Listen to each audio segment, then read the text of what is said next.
Hello everyone and welcome to history class. आज की इस वीडियो में हम शुरू करने वाले हैं मेडिवल जम्मू को, जिसमें हम पढ़ेंगे देव डायनेस्टी के बारे में। देव डायनेस्टी का फाउंडर कौन है? सूरज देव, जिसका टाइम पीरियड है 840 टू 1912 सीई। इसकी कैपिटल है बाबोर। बाबोर कैपिटल को राजतरंगिणी बुक है, किसने लिखी है? कल्हाना ने। इस बुक में क्या बोला गया है? बाबापूरा। सूरज देव के बाद 1030 से लेकर 1053 का जो टाइम पीरियड है वो है जसदेव का। जसदेव ने फाउंड किया था जसरोटा, जो कल्चरल और एडमिनिस्ट्रेटिव हब बनता है। 1053 से लेकर 1094 के बीच का जो टाइम पीरियड है वो है संग्राम देव का। संग्राम देव ने कश्मीर के किंग अनंता को हराकर जम्मू को और ज़्यादा आगे एक्सपेंड किया। इसके बाद 1164 से लेकर 1215 तक का जो टाइम पीरियड है वो है ब्रिज देव का, जिसको विजय देव भी बोलते हैं। Advancement in fort architecture, Vijaypur fort बनाया ब्रिज देव ने। इसने पृथ्वीराज चौहान को हमला करने से रोका जम्मू के ऊपर और जम्मू की ऑटोनॉमी को मेंटेन रखा। इसने फाउंड किया बाजपुर, जिसको विजयपुर बोलते हैं। बाजपुर, विजयपुर, और ये स्ट्रेटजिक मिलिट्री टाउन बन जाता है। ब्रिजदेव के बाद आता है मालदेव। मालदेव का टाइम पीरियड है 1361 टू 1400 सीई। अब इसी टाइम में, मालदेव के टाइम में ही तैमूर जो है ये इन्वेड करता है। तैमूर का इन्वेजन होता है कब? 1399 में। 1399 में तैमूर इन्वेड करता है दिल्ली सल्तनत के ऊपर। इस टाइम में कौन होता है? मालदेव। मालदेव शिफ्ट करता है अपनी capital back to Jammu city, but built his palace at Purani Mandi. Maldev के बाद 1571 के टाइम पीरियड तक कौन रहता है? कपूर देव। कपूर देव के टाइम में इंटरनल लड़ाई झगड़े शुरू हो जाते हैं। इसके दो बेटे हैं, जयदेव और शामिल देव।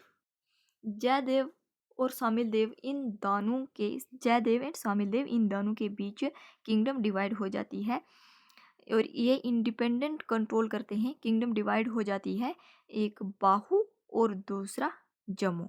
जयदेव बाहू को कंट्रोल में करता है और शामिल देव के कंट्रोल में किसको कंट्रोल में करता है? जम्मू को। लेकिन ये किंगडम डिवाइड होने की वजह से बाहू और जम्मू में किंगडम डिवाइड हो जाती है। डिवाइड होने की वजह से क्या होता है? जम्मू वीक पड़ जाता है। इसके बाद 1652 से लेकर 1688 के टाइम पीरियड में जो रूलर आता है वो कौन है? हरिदेव। हरिदेव के टाइम में हरिदेव क्या करता है आखिर? ये बाहू और जम्मू को दोबारा से जोड़ता है। Reunified crowns of Bahu and Jammu. इसकी डेथ होती है कब? दक्कन में, जब ये मिलिट्री एक्सपीडिशन कर रहे होते हैं दक्कन में मुगल की तरफ से। इसके बाद 1703 से लेकर 1742 का जो टाइम पीरियड है, ये टाइम पीरियड है किसका? दरुदेव का। दरुदेव के टाइम में क्या होता है? 7 major raids from people of Bahu who plundered and devastated Jammu. Bahu के जो लोग हैं वो रेड मारते हैं जम्मू के ऊपर और वहाँ पर लूट मार करते हैं। इसके बाद 1738 से लेकर 1783 के बीच के टाइम पीरियड में जो रूलर रहता है वो कौन है? Ranjit Dev. Ranjit Dev came to power during decline of Mughal empire. Ranjit Dev तब पावर में आता है जब मुगल एम्पायर डिक्लाइन हो रही होती है। Emerged as strong and independent ruler of Jammu. इसके टाइम में 22 स्मॉल डोगरा प्रिंसिपलिटीज होती हैं, 11 इन डुगर सर्कल और 11 इन जुलंधर सर्कल। ये किसको कंट्रोल में लेता है? Most of the Duggar states को। इसको टाइटल दिया जाता है राजा राजगान। राजा राजगान का टाइटल किसको दिया जाता है? रंजीत देव को। 1762 में रंजीत देव ने सपोर्ट किया अहमद शाह अब्दाली को। किसके खिलाफ?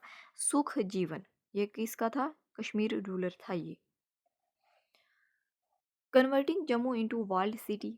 अब 1773 में रंजीत देव ने क्या किया, अपनी अथॉरिटी को एक्सटेंड किया, कहाँ से लेकर कहाँ तक, फ्रॉम जसरोटा टू कालूवल, ये कहाँ पर है, चिनाब में, चिनाब के ऊपर है, फ्रॉम रोराज टू मंडी कियाली, ये कहाँ पर है, गुरदासपुर में। जो रूलर्स थे भिम्बर के, राजौरी के, पुंछ के, ये अटेंडेंस लगाते थे कहाँ, कोर्ट, अटेंडेंस लगाते थे रंजीत देव के कोर्ट में। Ranjit Dev religious tolerant person था, रिलीजियस टॉलरेंट रूलर था। Jammu came to be known as Darul Aman और एबोर्ड ऑफ पीस, ये किसके टाइम में होता है, रंजीत देव के टाइम में। नेक्स्ट वीडियो में हम करेंगे मॉडर्न जम्मू को। इस वीडियो में इतना ही। Thank you so much.